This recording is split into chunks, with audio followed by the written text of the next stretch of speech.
ఒక మూవీ ఇంటర్వ్యూలో ఎలాంటి టైప్ ఆఫ్ క్వశ్చన్స్ అడుగుతారు? బేసిక్‌గా కామన్ సెన్స్ ఇది. మామూలు మనుషుల్ని అడిగినా కూడా చెప్తారు. ఒక జర్నలిస్ట్ అయ్యుండి ఇలాంటి పిచ్చి పిచ్చి క్వశ్చన్స్ అడుగుతున్నప్పుడు ఎవ్వరు ఏమి అనకపోవడం, ఏ పనిష్మెంట్ రాకపోవడం, ఇంకా వాళ్ళకి ఫేమ్ రావడం వల్ల ఇలాంటి వాళ్ళు ఎక్కువైపోతున్నారని నా ఒపీనియన్.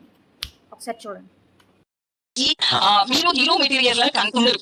బట్ మీ సక్సెస్ చూసిన ఫ్యాన్ ఫాలోయింగ్ చూసినా కూడా ఒక 2 మూవీస్ అట్లా ఫ్యాన్ ఫాలోయింగ్ అనేది చాలా రేర్ కేసెస్ లో జరుగుతుంది. సో దాని వెనక ఉన్నది హార్డ్ వర్క్ లక్క. ప్రదీప్ రంగనాథన్ గారిని ఒక క్వశ్చన్ అడగడం జరిగింది. హీరోగా ఆయన చాలా కష్టపడి వచ్చాడని ఆ కష్టాన్ని చెప్పాలి అనుకున్నాను, కానీ ఆయన డిగ్రేడ్ చేయాలి అనుకోలేదు. ఇప్పుడు మీరు కూడా సేమ్ అట్లనే ఎలాంటి బ్యాక్గ్రౌండ్ లేకుండా ఒక ఇండస్ట్రీలో ఒక సక్సెస్ఫుల్ హీరో, ఒక 50 ఏళ్ళ దగ్గర పడుతున్న ఒక మహిళ, 12 ఏళ్ల కూతురు తల్లి ఈ డ్రెస్ సెన్స్ అని కామెంట్ చేసే అవకాశం ఉంది కదా. మీరు ఒక మగాడిని అడుగుతారా ఈ ప్రశ్న? Be responsible while asking the questions. Being a journalist. Remember.